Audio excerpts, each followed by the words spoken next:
fait des médicaments, comment est-ce qu'on fait pour faire une molécule avec des atomes? Ah! Ça, c'est la spécialité qu'on appelle la chimie organique. Okay?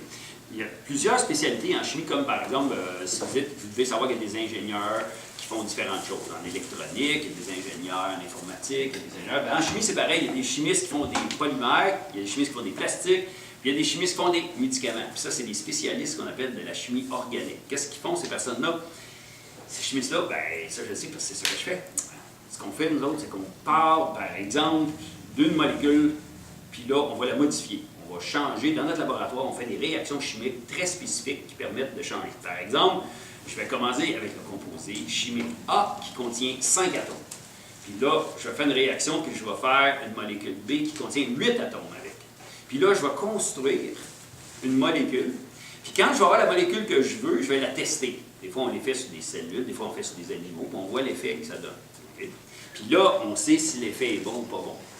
Par la suite, on va en faire milliers. Dans mon laboratoire, là, on en fait, on doit avoir fait 25 000 molécules là, depuis les 10 dernières années. Donc, on en fait plein, parce que pour avoir un médicament sur une tablette, il y a 100 000 composés analogues qui ont été synthétisés. Fait que ça prend beaucoup de chimistes. Puis, ça prend 100 000 molécules que tu commences, puis là, tu fais une pyramide. De moins en moins, il y en a parce qu'ils sont toxiques, ils ne sont pas bons, ils n'ont pas l'effet, ils ne sont pas assez puissants, etc. Puis un jour, quand tu es chanceux, bien là, tu trouves la molécule qui a toutes les propriétés qui fait un bon médicament. Elle n'est pas toxique, elle est bien tolérée, elle est efficace, puis elle fonctionne bien, puis à long terme, il n'y a pas d'effet secondaire. Puis ça, là, ça prend 10 ans à 15 ans à faire ça. Puis ça prend des centaines de milliers de molécules. Si tu es chanceux, avec 10 000 molécules, tu peux le faire. Mais ça prend au moins 10 000 molécules. Puis ça, là, ça s'appelle la chimie organique. Tu construis ta molécule. Fait que c'est ça qu'on fait tous les jours dans notre comme avec des blocs Lego, genre? Comme avec des blocs Lego. Okay.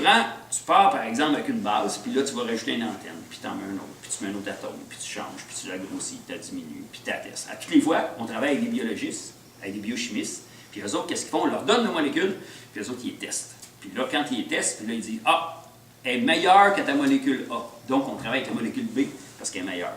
Puis là, on continue, puis là, à un moment donné, on arrive à la molécule F.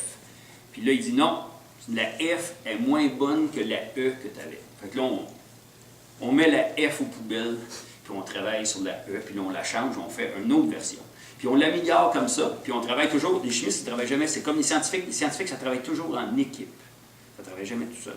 Un chimiste, ça va travailler avec des ingénieurs pour faire des iPhones, avec des informaticiens, ça va travailler dans le domaine des médicaments, des biologistes, des pharmacologues, ça va travailler avec des biologistes médicaux, puis tout le monde il travaille ensemble, puis on se donne des informations. C'est comme ça qu'on finit par faire les médicaments que vous retrouvez ces tablettes.